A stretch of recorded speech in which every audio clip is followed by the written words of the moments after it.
Joining us from Washington, D.C. All right, let's bring in our panel now and talk some more about this. David Nakamura is a reporter for The Washington Post, and he joins us from their newsroom. And Ayesha Rascoe is a White House reporter for Reuters. Great to talk to both of you. Thanks so much for being here. Ayesha, let me start with you, and let's stay with this topic, because the president says, contrary to the reports from inside the White House, unnamed sources, he actually does know the health care issue very well, and he talked about it yesterday with senators. What do you think the president's role is going to be moving forward on this? Well, I think that right now his main role is trying to get all the Republicans on board.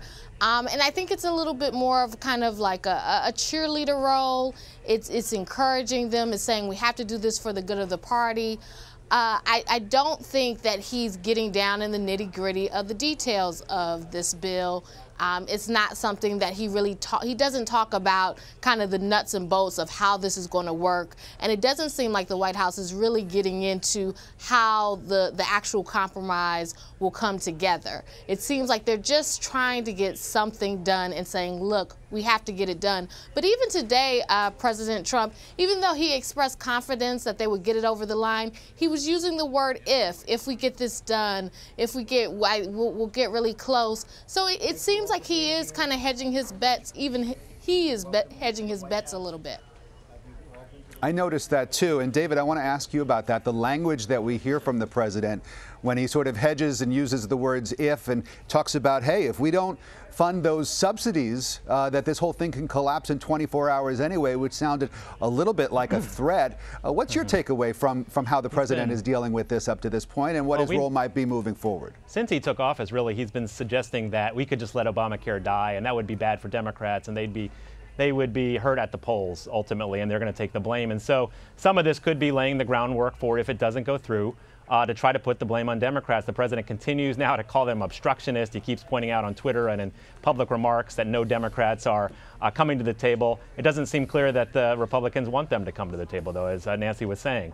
And I think, it's been interesting because it would seem to be not just the president doesn't know necessarily the nitty-gritty and the nuts and bolts. It's the White House has outsourced this first to Paul Ryan on the House side and now to Senator McConnell, who basically came up with this initial bill on the Senate side behind closed doors, as we know, and thought that he may be able to sort of ram it through on a quick timetable. That's not happening. And people wanted yesterday to go to the White House to hear directly from the president, but it's still not clear what his role would be. The cheerleading role that Ayesha talked about makes sense. Trying to sell it publicly to more people in the public makes sense as well. But really, the White House is trying to rely on people like Mike Pence, who have governing and legislative experience on the Hill, to make those connections with individual Senate offices to try to really make the final sale here. And we see those pictures, Ayesha, from that meeting in the East Room of the White House with the president surrounded by all of those different senators. And sitting only a couple of seats away from him was Dean Heller, the senator from Nevada, who was sort of threatened to be the target of an ad campaign, an anti-ad campaign by a PAC, a super PAC that is aligned with and supportive of the president. And I just wonder what it is that President Trump can say to some of these wavering senators on both sides, on the moderate side and on the conservative side, in order to get them all on the same page, perhaps even by Friday, which is what Mitch McConnell's now talking about. Well, I think that's the issue. He doesn't have a lot of leverage with a lot of these senators. I mean, especially some of the senators who aren't going to be up for election for a while. I mean, some of them won't be up for election until like 2022. So he doesn't have a lot of leverage over those. And for someone like Senator Heller, who comes from a state that, is a toss-up state and has had, has a lot of Democrats, he can't just come out and support this bill because the president wants him to.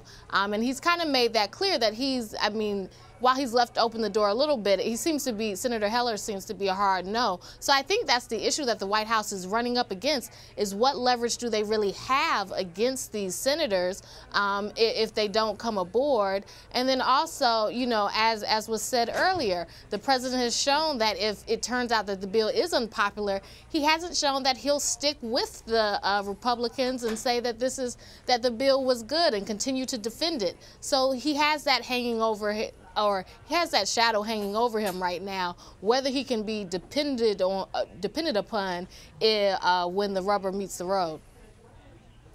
David, your paper had a very interesting article about this president and about sort of the juice that he either has or doesn't have in terms of these, the ability to sit down with senators and twist some arms the way that presidents in the past have had to do. And the article pointed to his low approval ratings, pointed to his really lack of any major accomplishments when it comes to any kind of anything on his legislative agenda. Really points to the Neil Gorsuch confirmation as perhaps really the only main achievement of this presidency so far. How do you see it with this president and the ability that he has? Because it seemed to work okay with the House side during the health care debate, but he doesn't seem to have it when it comes to these senators. Yeah, no, I think the senators look at it differently. I mean, they have a much broader constituency than individual House members do, where Trump might have more influence attacking or supporting individual lawmakers. But, you know, this is something that I think ultimately the president ran as an outsider, as sort of attacking the establishment on both parties.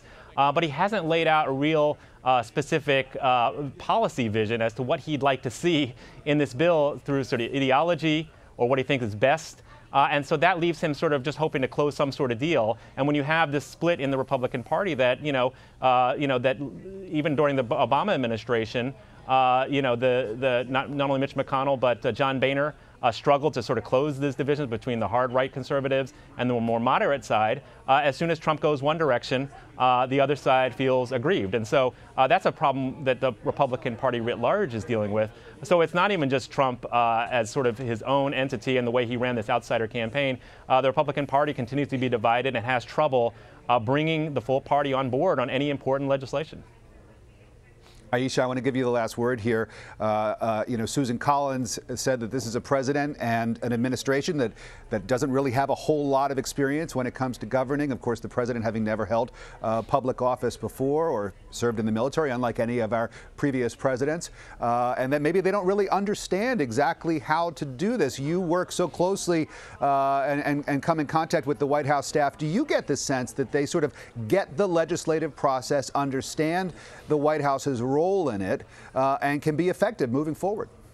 Well, they have people that have experience. I mean, they have Mike Pence, they have Mark Short, who's over the legislative affairs. So, I mean, they have people who have experience getting things done. But I think it does go back to what David says. They have a larger issue of how do you bring the Republican Party together when they're such differing viewpoints. So they kind of have a structural issue that any White House would have to overcome.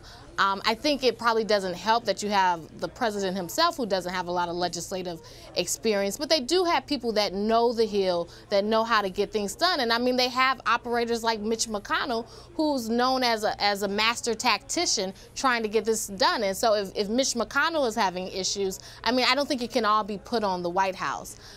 So I think that there are probably some larger overarching issues that are coming to the front right now that are making this very difficult. Ayesha, Rascoe, and David Nakamura, thank you both very much. Good to talk to you. Thanks, Rick. Thank you.